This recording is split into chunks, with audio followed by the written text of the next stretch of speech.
사랑하는 나눔가족 여러분, 말씀으로 여는 토요일 아침입니다. 말씀 묵상에 참여하는 모든 성도들에게 하나님께서 은혜를 주시기를 기원합니다. 오늘부터 잠언서 묵상이 시작되죠.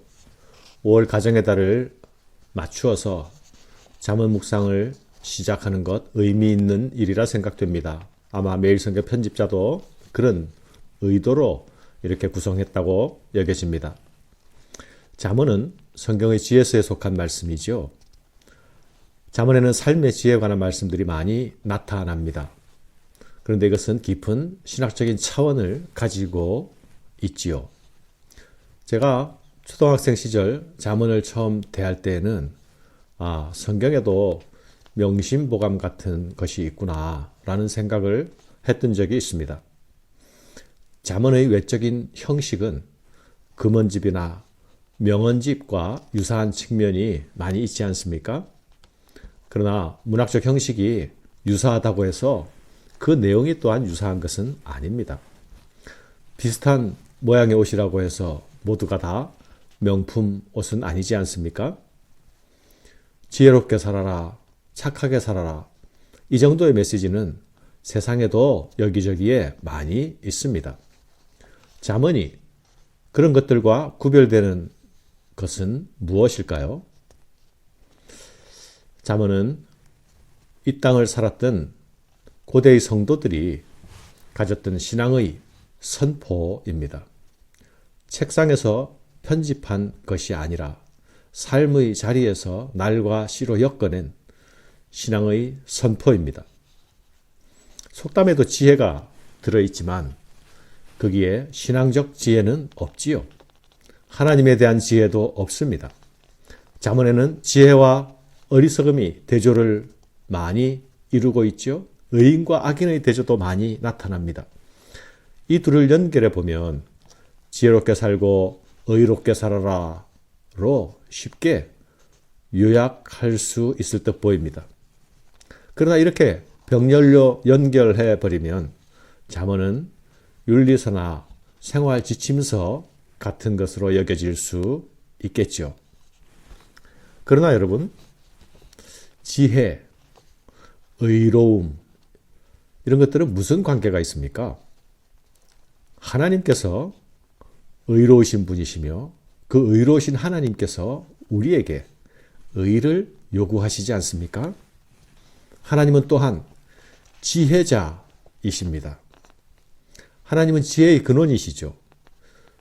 지혜와 의로움은 그래서 분리될 수 없습니다. 지혜는 의의 길로 이끌고 지혜는 의인을 만들어냅니다. 지혜자가 되고 싶으면 의로운 사람이 되어야 하고 의로운 사람이 되려면 지혜를 배우고 지혜를 소유해야 합니다. 사랑하는 여러분, 하나님의 말씀은 언제나 우리를 온전케 하시는 말씀이 아닙니까?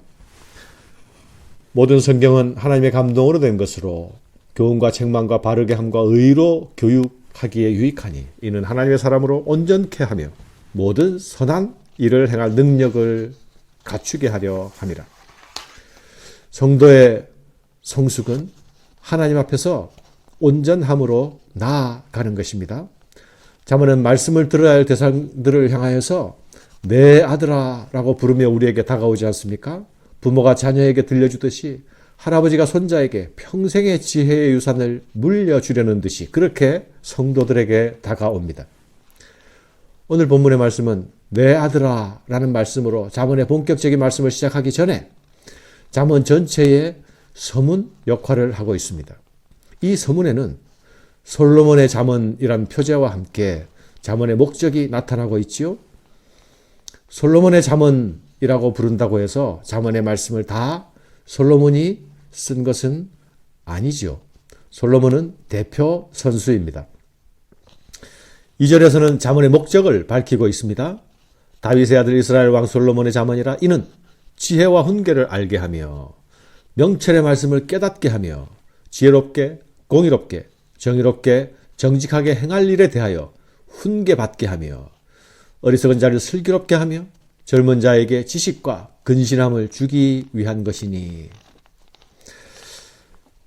잠언 말씀은 어리석은 자를 지혜롭게 할 수 있는 훈계를 담고 있다 말씀합니다. 어리석은 자에게 알게 하며 어리석은 자에게 깨닫게 하는 것이 잠언의 목적입니다. 정의가 무엇인지 공의가 무엇인지 알게 하며 이 땅에서 정직한 삶을 살 수 있도록 경험이 일천하여 미숙한 자, 아직 성숙하지 못한 어린 자들이 슬기로운 삶을 살 수 있도록 잠언은 돕습니다. 세상은 재물이나 권력이나 명예를 얻는 길에 대한 지혜를 구하지 않습니까? 그러나 잠언의 말씀은 불의한 세상 속에서 어떻게 의롭게 살 것인지를 말씀합니다. 무질서한 세상 속에서 어떻게 질서 있는 삶을 살 수 있을지를 인도합니다. 이것은 하나님 나라 백성들이 가져야 할 그리고 추구해야 할 삶의 질서이며 가치입니다. 5절과 6절에서는 잠언의 말씀이 주는 유익에 대하여서 언급하고 있습니다. 잠언의 유익은 무엇일까요? 지혜 있는 자는 듣고 학식이 더할 것이요 명철한 자는 지략을 얻을 것이라. 잠언과 비유와 지혜 있는 자의 말과 그 오묘한 말을 깨달으리라. 잠언의 유익은 더할 것이고 얻을 것이고 깨달을 유익이 있을 것이라 말씀합니다. 무엇을 어디에 더한다는 말씀입니까?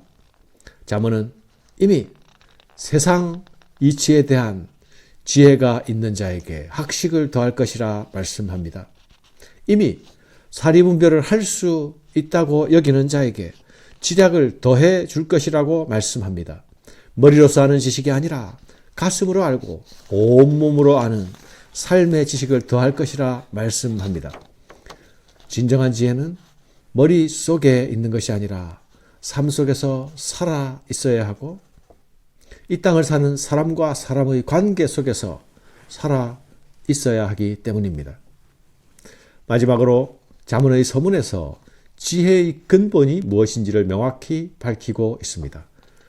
여호와를 경외하는 것이 지식의 근본이거늘 미련한 자는 지혜와 훈계를 멸시하느니라. 지혜의 근원이 무엇이라 말씀한다고요? 지혜의 근원은 하나님이라 말씀하지 않습니까? 여호와를 경외하는 것이 지식의 근본이라 말씀하지요. 여호와 하나님은 세상과 만물의 창조주이십니다. 존재하는 모든 것들을 존재케 하신 분이십니다. 하나님은 세상의 모든 것들이 질서와 조화 가운데 있게 하셨습니다. 세상의 모든 것들이 하나님의 질서 가운데서 제자리를 잡게 될 때에 세상 모든 것들이 제자리에 있는 아름다운 풍경이 만들어지는 것입니다. 세상을 창조하시고 보시기에 좋았더라 말씀하신 그 세상의 모습이 그려지는 것입니다. 혼돈과 어두움, 불의와 무질서는 하나님 안에 있는 것들이 아닙니다. 하나님은 그것들로부터 빛을 불러내시고 질서를 찾아내셨습니다. 하나님은 존재하는 모든 것들의 의미와 가치를 부여하시고 창조의 목적대로 세상을 운영하십니다. 그 하나님을 인정해야 합니다. 그 하나님을 경외해야 합니다. 그 하나님께 순종해야 합니다. 그때야 비로소 참 지식에 이르게 되며 그때야 비로소 참 지혜를 얻을 수 있습니다. 세상에서 오염된 지식과 지혜를 걷어내고 지혜의 근원이신 하나님께로 돌아가서 그분의 지혜 안에 거하는 삶이 그리스도인이 다다라야 할 온전한 자리입니다. 사랑하는 여러분, 가정의 달 5월이 시작됩니다. 어린 자녀에서부터 부모들에게 이르기까지 청년들로부터 연로한 자에 이르기까지 온 가정과 온 공동체가 잠언의 말씀에 다시 귀 기울입시다. 필요하면 내게 필요한 잠언의 말씀들을 암송도 하면 좋겠습니다. 짧은 한 구절에 심겨진 말씀이 때로 우리의 생명을 살리기도 합니다. 믿음의 부모들이 어린 자녀들과 함께 잠언의 말씀을 함께 암송하는 것은 지극히 아름다운 일이 될 것입니다. 하나님이 기뻐하실 것입니다. 말씀이 마음속에 머물고 말씀이 마음속에 심기워져서 우리에게 말을 걸어오게 합시다. 우리가 세상 속에서 어떤 길을 따르며 살아야 할지, 우리가 세상 속에서 어떤 길을 걸어가야 할지를 다시 진지하게 물을 수 있기를 바랍니다. 그 물음이 지혜의 근원이신 하나님께로 다시 돌아가는 복된 시간 되시기를 바랍니다. 감사합니다.